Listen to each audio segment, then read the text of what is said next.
Hello and welcome. You are listening to Moodally Matters, the podcast that recognizes that your mood matters.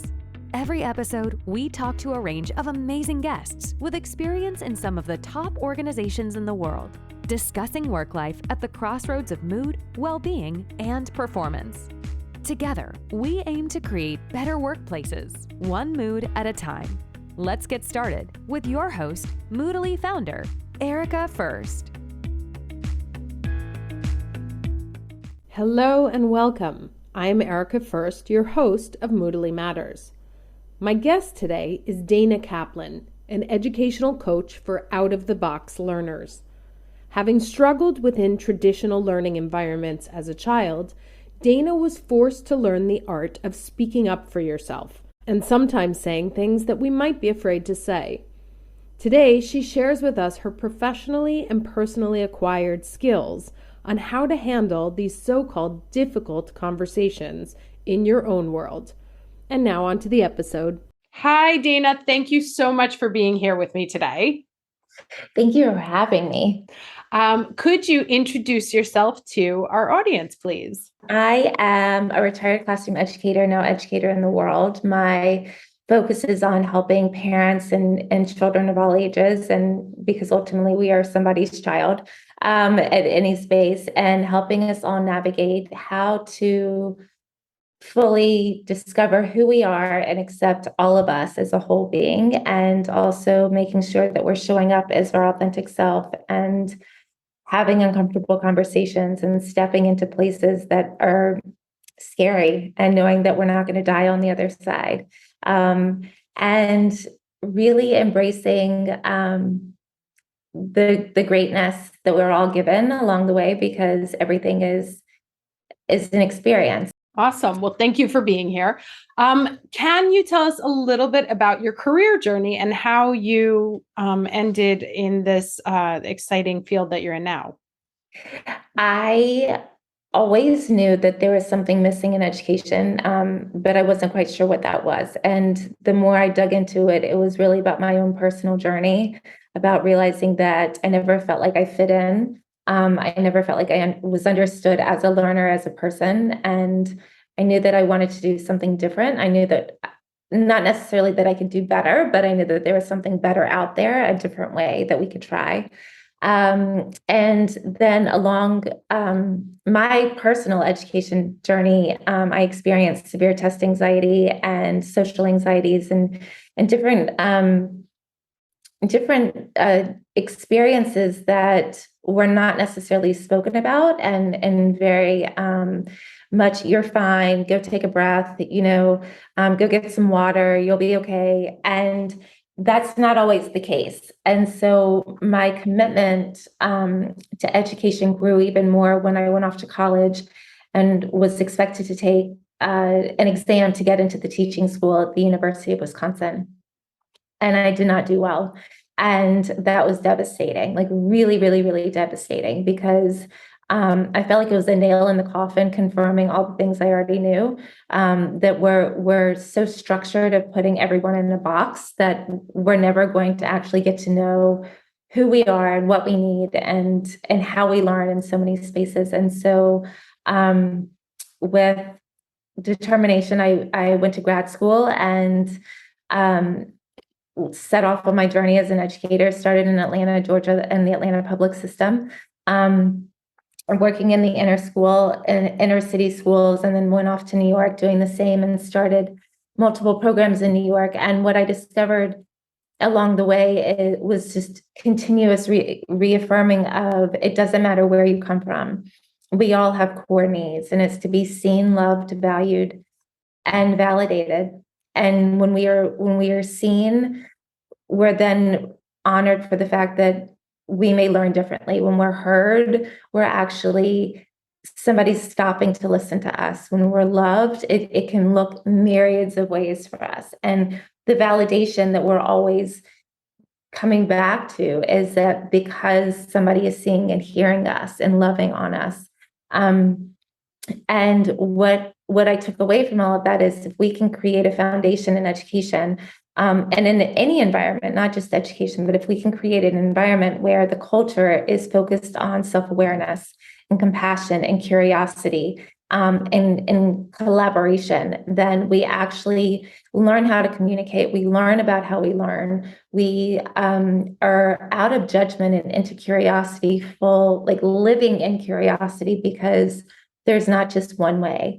And eventually, through the data collections that I had in the classroom, my students were always starting at one point on either below or at grade level, and then exceeding, leaving me anywhere from 2 to 4 grades ahead.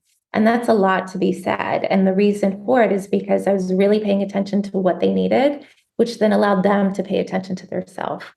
And through all of those moments in time, I brought the collection of data and the foundation of how I ran the culture in my classroom and in the school to different people outside of school. And what I was consistently running up against was, we're already doing what you're doing, or we don't have the money to do what you want to do. The money piece, I understood. What you're doing was not true. So I ultimately started my own business and have been running with it ever since. The comedy was that I started my business right at the brink of the pandemic. So being able to get into schools and getting into organizations and helping them revamp and reconstruct spaces that they knew they wanted to change was tricky. And here we are, October 2022. So now it's all happening. And so where it took me.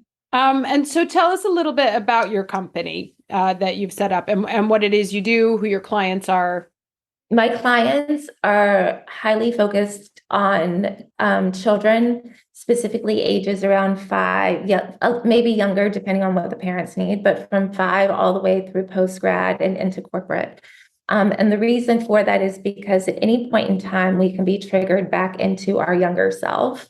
And not even realize it. It's all about really coming to know that it doesn't matter where you are in your lifelong learning journey. It's that we all can grow and heal those moments. And so that is what my company is about. It is about recognizing how can I help myself and do deeds for myself in order to make the world and the collective a stronger, healthier place for all of us.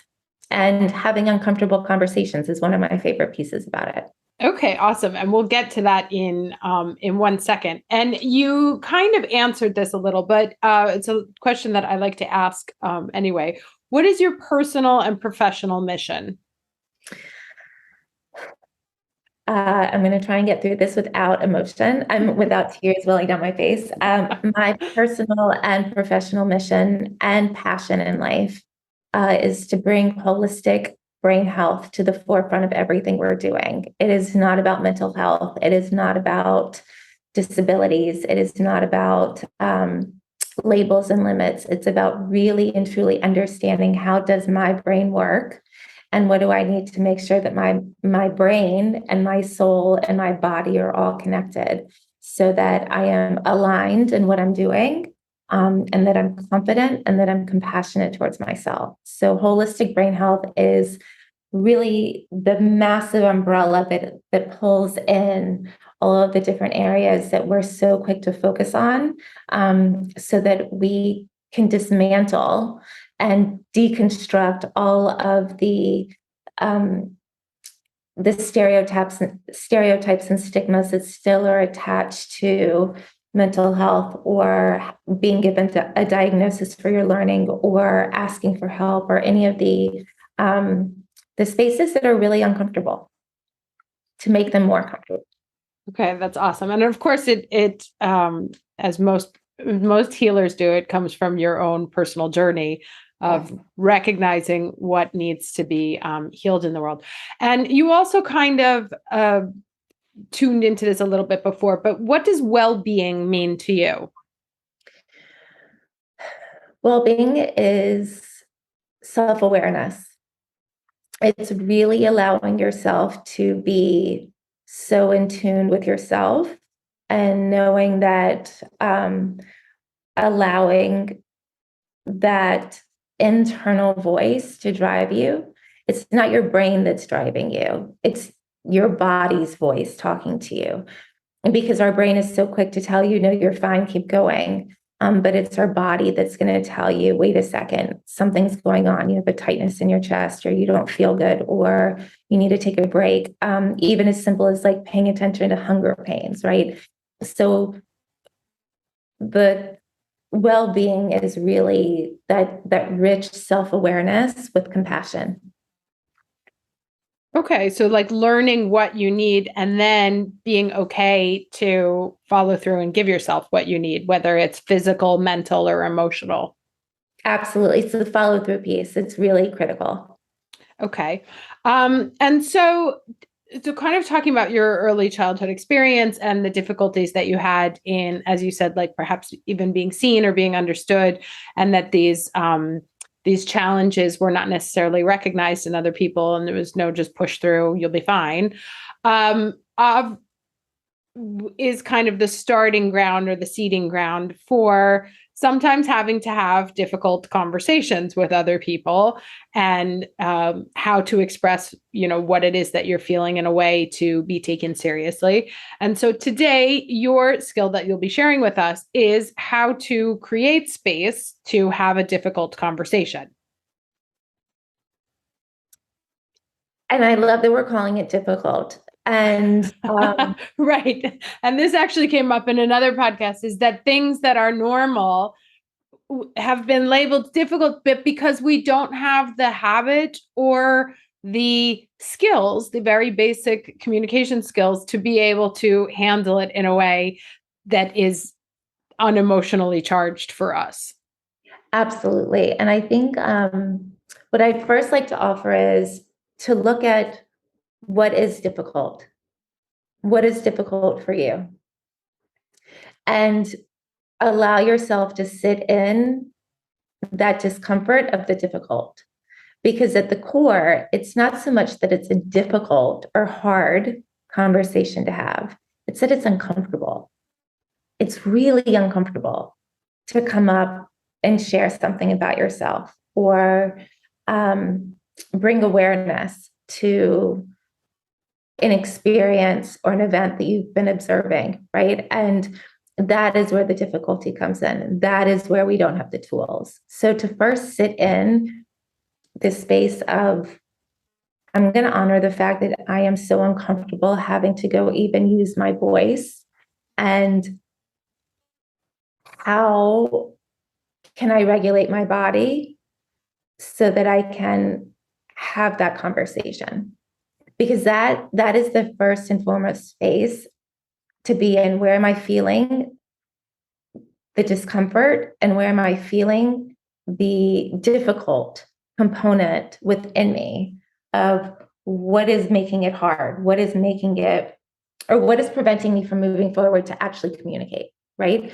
And so it could be that as simple as like, your boss has a really strong penchant for cutting you off, right? Okay, so preparing yourself for knowing that you're probably going to be interrupted. How can you regulate again, knowing that you're going to be interrupted? What does interruption do to you, right? Knowing that there could potentially be someone that is rolling their eyes, or fiddling on their phone, or not paying attention to you.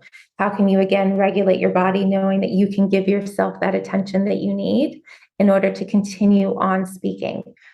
It's again having that deep self-awareness about who you are and what you need in order to move through. And also knowing that you're probably going to need to have the conversation multiple times. And you may not even get through the conversation fully the first time. And that's okay. It's the fact of walking through the door and honestly saying, I have a conversation that I want to talk to you about. I'm feeling uncomfortable. So just so you know where I am, setting the playing field for all parties, because that way you're taking care of your needs. As soon as you take care of yourself, then everything will unfold. How it unfolds, who knows, right? That's not the point. But you being able to walk into the room and saying the whatever's happening, with confidence and courage, occurs when you can first say, I feel uncomfortable and I want to go ahead and just put that on the table and, bring a little jest to it. Like, I'm feeling a little uncomfortable here, but I know I need to have this conversation with you guys, right? And so I think that's really where it comes from, because then the difficulty behind it is everyone in the room, it's no longer difficult. You've separated yourself from the difficult component of it. How everyone else comes to the conversation is not your responsibility. And that's another piece to remember too. So making sure that when you walk into the room that you have created multiple ways of calming your body, creating that safety. And then on top of it, knowing and trusting that how everyone responds or reacts to whatever you share is not your responsibility. Okay. So what would we be considering things that could be uncomfortable conversations? So depending on where you are, I mean, I recently, last week, had a conversation with a brilliant student right out of college, and they're interviewing and experienced some uncomfortable moments walking just past people that were already working there and hearing their conversations about sexuality. And this person is non-binary, right? So that's already uncomfortable for them. They're walking into a space that they're considering for their job, and they're like, do I want to work here now? What's your culture like? How do I have this conversation? How do I ask about this, right? So that could be one conversation. That could be one uncomfortable conversation. Another uncomfortable conversation could be as simple as, I want to take 2 days for myself. I'm feeling so bogged down with being in front of this computer, being on constant Zooms, trying to get my work done, trying to mentor, trying to do all of these different spaces. And my brain is in such a heavy space that I'm out of alignment with my body and I'm exhausted. And I really need 48 hours to myself. And going in and talking to HR, or talking to your boss, or even sitting with yourself and having that conversation. Sitting with yourself and having an uncomfortable conversation can be as heavy or as light as you want to make it, right? So that could, so the uncomfortable conversations can be with anyone in any place.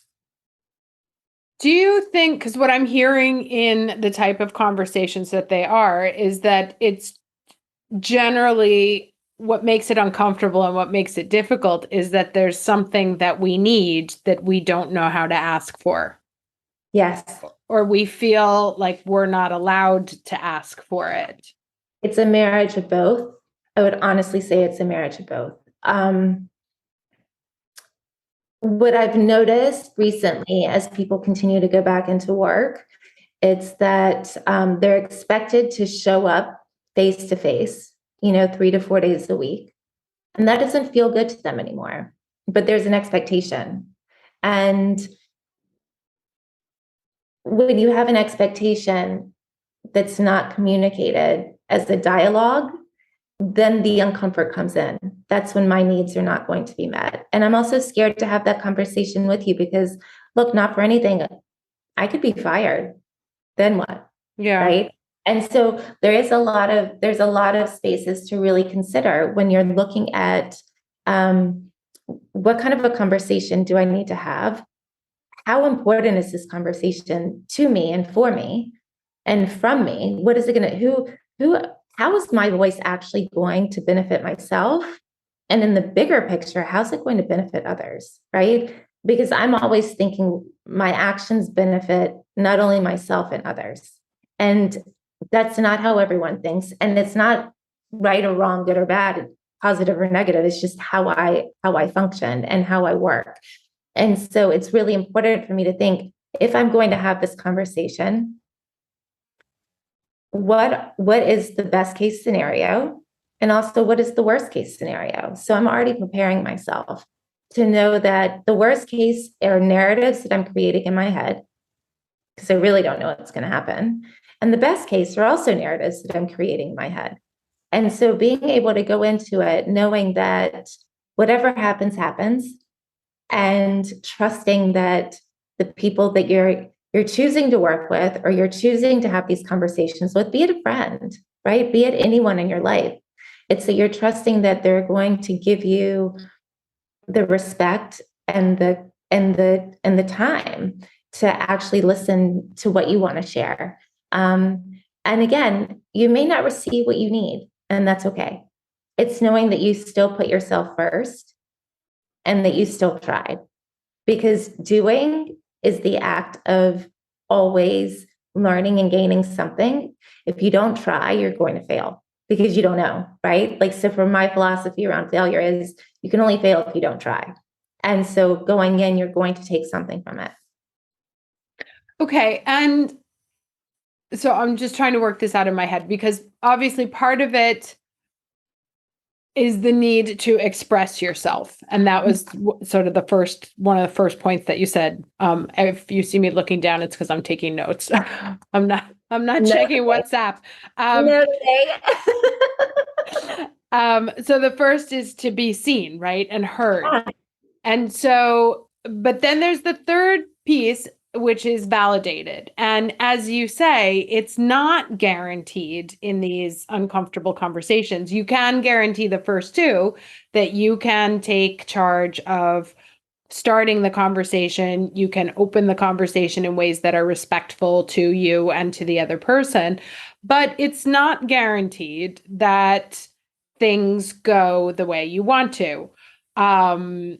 What then? Like, because, and I'll play devil's advocate, or a little bit provocative here, just for the sake of conversation. Please. Of course we want everyone to feel comfortable in their environment. We want people to feel empowered, and we want them to feel like they're whole and happy people. At the same time, adjusting a workspace so that every single person feels that way is very, very difficult. Yeah. Right. So how do we navigate that, both as employees and as employers, or as managers? I love your question. And it may not have an answer.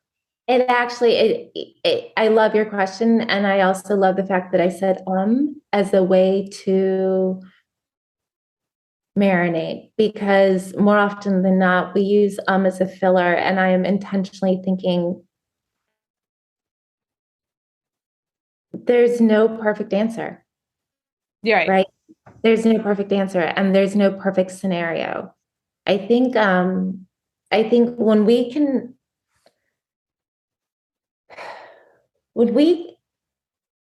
can feel so clear on what the conversation is about for us, the outcome doesn't matter. And I say that intentionally because we may go in with one vision of how we want this conversation to go, and whoever we're having this conversation with may come back and say, "That's so interesting that you're bringing this to my attention. I've actually been seeing X, Y, and Z, and I've been thinking about it, and I didn't know how to have the conversation. And now I'm going to need some time to think about this. So we're going to have to table the conversation. And thank you for bringing it to me, and thank you for bringing it to my attention. And I need you to be patient, because right now I don't have an answer for you." Right. And that's uncomfortable. Right. I mean, here it is. I came to you with this like grandiose, whatever it is, in my head, it's grandiose. And you're like, I got to think about it. I don't have an answer for you. So then I'm back in this state of limbo. Right. It circles back fully to knowing and trusting yourself, and knowing that whatever happens, happens.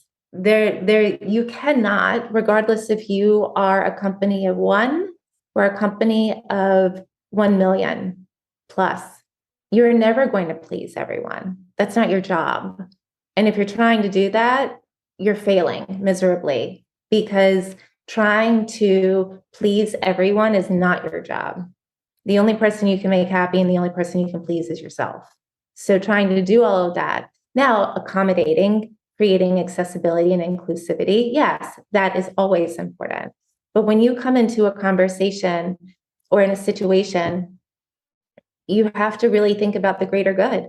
And you have to really think about, is this conversation that's being brought to me impacting in a negative way? Is it hurting people? Is it going to help people? What is the purpose behind it, right? And also taking out the emotion, like going into it without emotion and really thinking about it from an objective, curious space is always essential. Because again, whatever the solution may be or the lack thereof, we don't know. But we also have to remember that there's so many people playing a role in whatever this conversation is and whatever the situation is. And so it's important to remember that it cannot be myopic. It has to be grander than what, even though we want to make it myopic and about ourselves, it's much bigger than that. Right. And do you think that, because I was just thinking of one of my first bosses and how they expected to get information from me. And one of the things was what I had chosen, why, what the other options were, and why not. So if someone has an issue or something that's going on in their workplace that is uncomfortable for them, whether it be a learning process or the environment or the culture, in addition to bringing this topic to the awareness of their manager or whatever, is it helpful also to include these could also be potential solutions? Or, if you wanted to make a change in the direction of making other people so let's take learning differences, or someone who works at night, who works better at night, doesn't work better in the daytime, but has to be there at 8 a.m.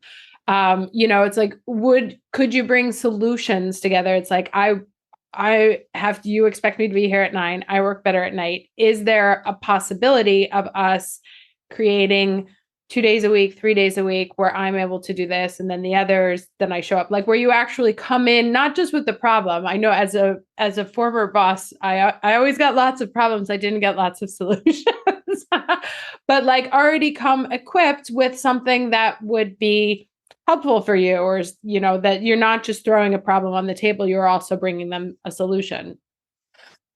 Thank you for bringing that piece up, because the most essential tool, the glue to all of uncomfortable conversations, is coming in with solutions. If you're not coming in with the solution, then there's no sense in having the conversation.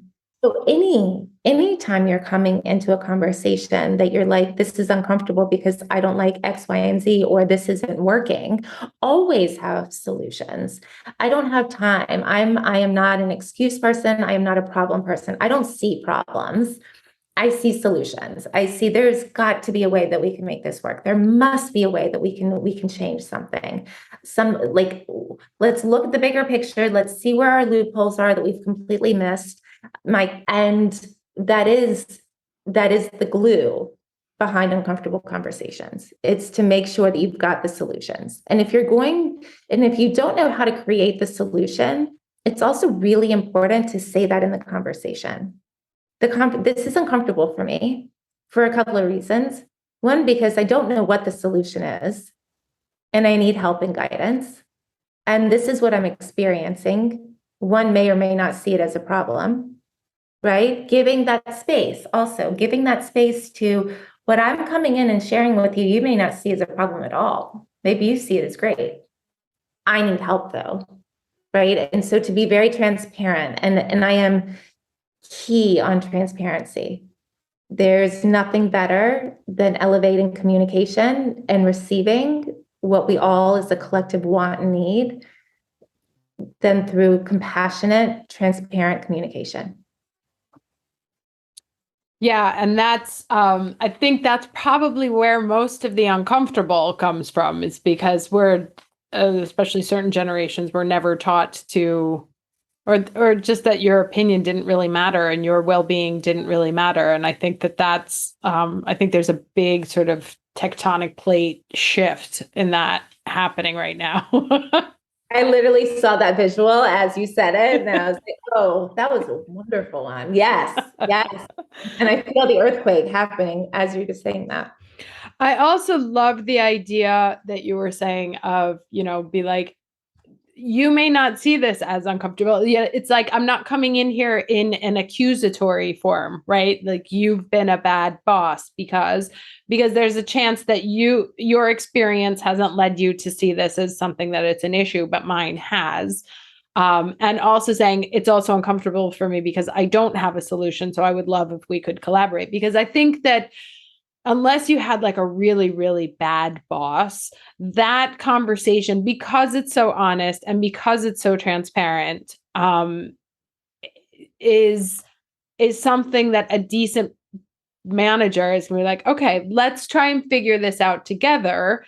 Because they had the courage to come kind of open-hearted, but also transparent and not in a complaining way. And I think that you may not see this as a problem, but here's what it is for me. Let me explain to you my experience because yours might be different, as opposed to just coming in, which is, I think, what we may be more trained to do, which is to come in and complain. One of the other things that I was thinking about as you were talking is, so yes, there is responsibility on the managers and leaders to be accepting to conversations like this. And one of the things I was also thinking about there was perhaps there's a process where some of these kind of things can be done anonymously, or obviously it makes it harder to fix the situation. But, if there was maybe a way to take some of that pressure out of how the conversation unfolds, could be a thought. But the other issue is also that there is responsibility on the employee to speak up for themselves, because otherwise if they're feeling bad and they don't say anything, then obviously that goes to create a bad work environment. So if an employee, and I think most of the times I think we're like, oh, I'll just send it down and who cares, because like, I don't want to have to look for another job, or there's a bad job market, so I'll just stay here and be miserable. But that also contributes, then you're actively contributing to a toxic work environment. Absolutely. And I can speak to that because I was watching myself trying so hard to make everything work until I realized that what my vision was never going to be synonymous to the collectives. And so I had to take radical personal responsibility, knowing that this is not my place to change if people don't want to change. And I'm also not the boss. And so the only thing that I can change is me. And Right. So when I did choose to leave the classroom, it was whiplash. I mean, how could you leave? What are you doing? Everything's so great. You're doing so many things here. And I'm like, it's bigger than that. It's bigger than that now. I don't want to come in feeling the way that I feel. And Right. The only way for me to make movement happen was for me to get off the treadmill, press stop, literally get off, and find a new way. And that comes down to me. That is my responsibility. There has to be, and only you get to make that decision, right? Coming into an environment and creating toxicity is not healthy for anyone.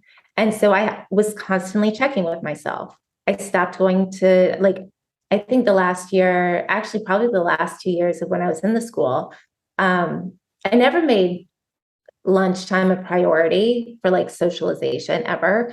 But the last 2 years of school, like when I was in the classroom, you could, if you wanted to talk to me during lunch break, like you came to me. I was never going to sit with anyone. It is a petri dish for complaining. And I was like, I can't sit in this. It makes me nauseous and it's such a waste of time.